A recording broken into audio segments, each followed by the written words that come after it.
Mi todo nyaselao apeto kle apeno mito mdi ndo ne miadometo de siade le miape planète plus dit il est prophète Edem Kuonu amei kenye jojo mepe niala pe kenye eya meto planète dit dogbena bumefiao agbonuglao le miape bali me nyigbadi udekaya enyi mom popo de nambe manom yanti akasem vide nagwa sokudo mia megbeto pe jojo menti amegbeto de siade nu gbagbe de siade ikele agbe amea jojo mele osi fofofofofofo mesia me ikenye amadodo mesia me ikevana anyigba yachi abe nyun nsuwa jojo me de siade a ele glonyande na jukwa nu kan dibe maglo mia megbeto wa jojo me fofofofofofo ele miasi mesia me ke vani ben veveto nu kentie mi dire mia ijojo me do ela be mi pobe nde le jo egbe le mia be Africa le mia be kike jukwa me le mia deni gbadi enu ya eye le gbe jukwa eye le gba jukwa eye le de mama pome ome eye le de mama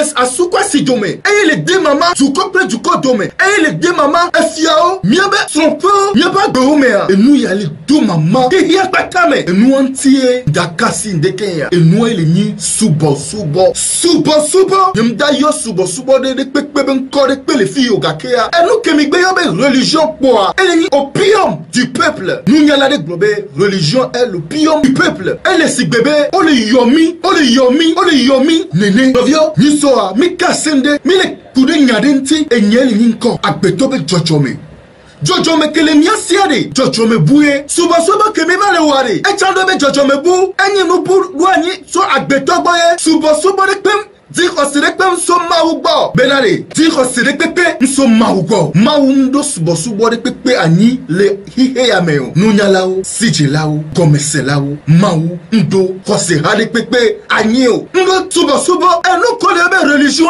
eye kole gbajukwa eye kole de mama nyom kono supome kupome etoku vi novi kuvo fo dome ela benko novi nyimle diko se ya meo novi nyimle subo ya meo gakia dakasi jojome dentina webe binya nyisom le kasem le kude yesu be nous solonti be yesu be nous son la me yevia kekia et nous bouillons les bonami yesu ba postola me yevia on les symboliser les 12 signes astrologie on les symboliser les 12 tribus de la nation d'Israël les 12 pierres on les symboliser ni nebe jesioeni apostolo ko yesu chan le yentodo kwentia voaga ke job 23 yesu ya nyabe jojome kele osia o matin kade edio o matin oediseo gakia nous sommes le bleu de kwebe yo latin we kuda petoa yo latin yikudo yesua gake yesu dedesi obena awo ne bibla la medesi le todi ala mededo nu ntia ne ngro pipiko nda ne fifia bema kasinde tina mede bebe yesua jojo mekele yesu sia nda kasinde ntie gbepoe minya ne mi sele komete tiamea obe mawu otipokle anigba novio muni gan me mawu apeto enwo zievelia ye mawu le wotipo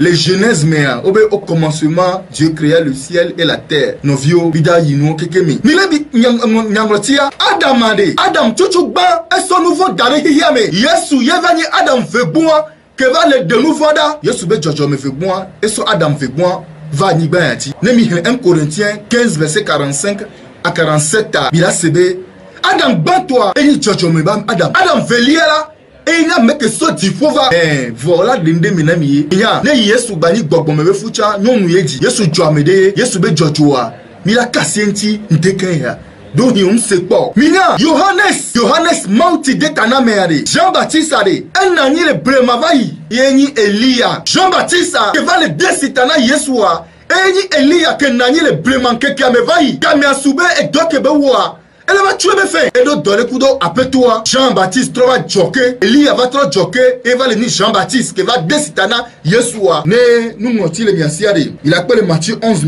Il appelle Matthieu 11. Nous kayem dibema donna me de webe. Yesu nani coup de bem slonao. Yesu do kadedere. Yesu ba peto. Et le ni Judas Iscariot qui va se so dacia. Vois qu'un boye. Judas Iscariot là so Yesu so dacia. Décidé Joe. Yesu le dunu quoi ba postoro le pronti. Les Jean 13 verset 26. à 27 mai. Yesu le dunu kude ben sonlawa e globe amede le yo domeda de yasi. Nous sommes là, oh, apeto nia. Yesu globe. Milote, Petro va sortir Yesu bo. Et Petro le bien Yesu binade. Apeto glenam mekayo. Et Yesu globe. Ameke maso alo vide de akambolo asisi desi.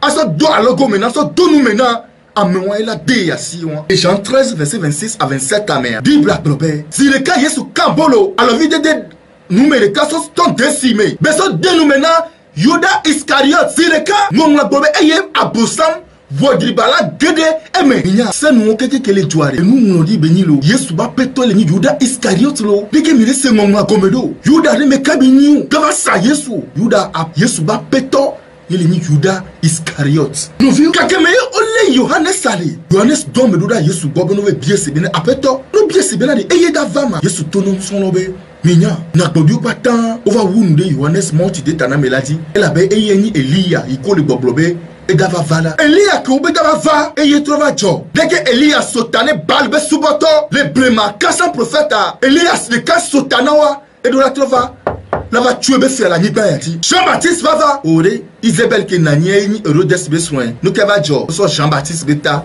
o sotane elle avait efia blonne viabe nous si anu ke be la bio ya il a wene et fiala douti présent et mais non nous ke ni Isabelle chan nani le blema trouva jo et yo via tonbe il dit Yohanes monti dit ana me la beta no vi ono da do anniversaire ade agbeto beta so ne mongo de le ki odo la va wuto de nu mongo de le de mi Matthieu 11 a bi la kire ni be enyanti Matthieu 11 verset 13 Yesu globe Elia ko le globe da va et ni Jean-Baptiste Adam 23 et nous faut va hiame Yesu ni Adam velia ke va no vi nu kai ni lese so subo be nyantio bi sera agbeto de pepe lever fere na ma uso Yesu bon na home ko to la se be vi Bono debe bonto. Mille fevede na hihia na mausou Yesu. Le globenade. Jojo me de la mekbetori pepesi. Fifiade. Les 12 apôtres de Jésus ade. Selon l'écriture ade. Symboliquement de l'inu patame la. Littérature ade. Ne mi le prodo étude approfondie mi mwe wade. Bidano lenya ya kwe. Binan kentiye Petro.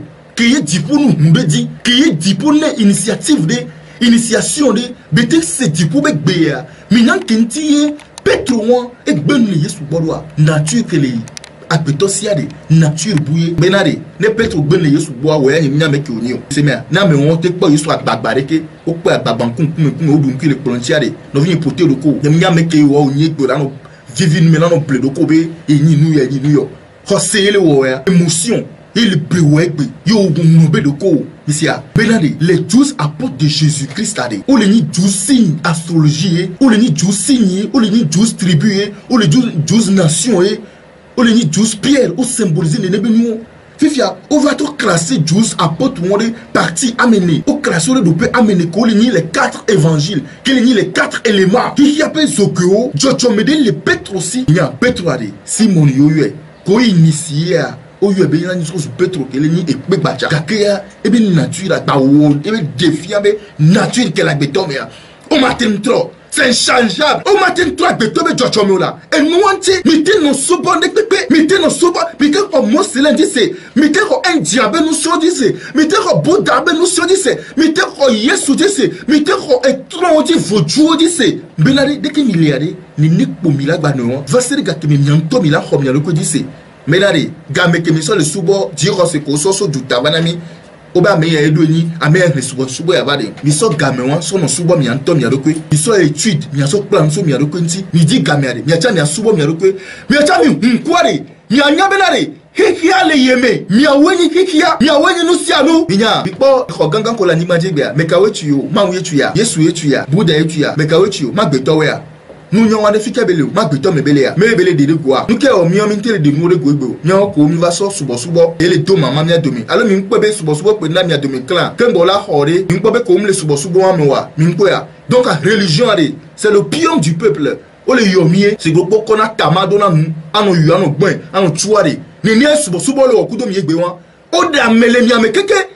O de mia benignon. Also nous pouvons denia me va et nous consomment denia me chade min peut sokbe la ten c'est moi comme yo benare Yesu ba poste ron to chan ke o ple doa de o nga me ke Yesu wala Yesu